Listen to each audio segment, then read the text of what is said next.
99% ಜನರಿಗೆ ಧ್ಯಾನ ಮಾಡಲಿಕ್ಕೆ ಸಾಧ್ಯ ಆಗುವುದಿಲ್ಲ ಮಿತ್ರೆ. ಕೇವಲ 1% ಜನರಿಗೆ ಮಾತ್ರ ತುಂಬ ವರ್ಷಗಳ ನಂತರ ಅದರ ಮೇಲೆ ಹಿಡಿತ ಬರಲಿಕ್ಕೆ ಶುರು ಮಾಡುತ್ತೆ.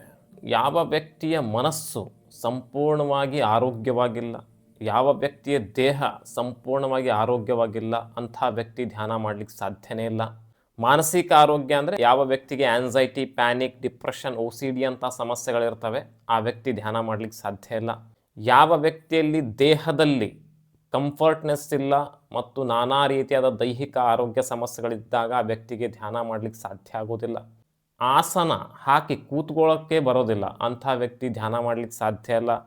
ಕಾಲು ಜೋಮ್ ತುಂಬ್ತು, ಸ್ಟ್ರೇಟಾಗಿ ಕೂತ್ರೆ ಸೊಂಟ ನೋವು, ಕತ್ತು ನೋವು, ಈ ಥರದ ವ್ಯಕ್ತಿಗೆ ಧ್ಯಾನ ಮಾಡಲಿಕ್ಕೆ ಸಾಧ್ಯ ಇಲ್ಲ.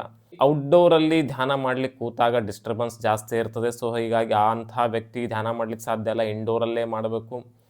ಧ್ಯಾನ ಮಾಡಲಿಕ್ಕೆ ಕೂಡುವಂಥ ಸ್ಥಳ ಶುದ್ಧವಾಗಿರಬೇಕು, ಸ್ವಚ್ಛವಾಗಿರಬೇಕು, ಭಯದಿಂದ ಮುಕ್ತವಾದ ವಾತಾವರಣ ಇರಬೇಕಲ್ಲಿ, ಸೌಂಡ್ ಇರಬಾರ್ದು.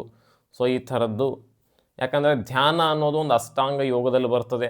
ಯಮ, ನಿಯಮ, ಪ್ರಾಣಾಯಾಮ, ಪ್ರತ್ಯಾಹಾರ, ಧಾರಣ, ಧ್ಯಾನ, ಲಾಸ್ಟಿಗೆ ಬರೋದು ಸಮಾಧಿ. ಈ ಅಷ್ಟಾಂಗ ಯೋಗದಲ್ಲಿ ಸೆಕೆಂಡ್ ಲಾಸ್ಟ್ ಬರೋದೇ ಧ್ಯಾನ ಮಿತ್ರೆ.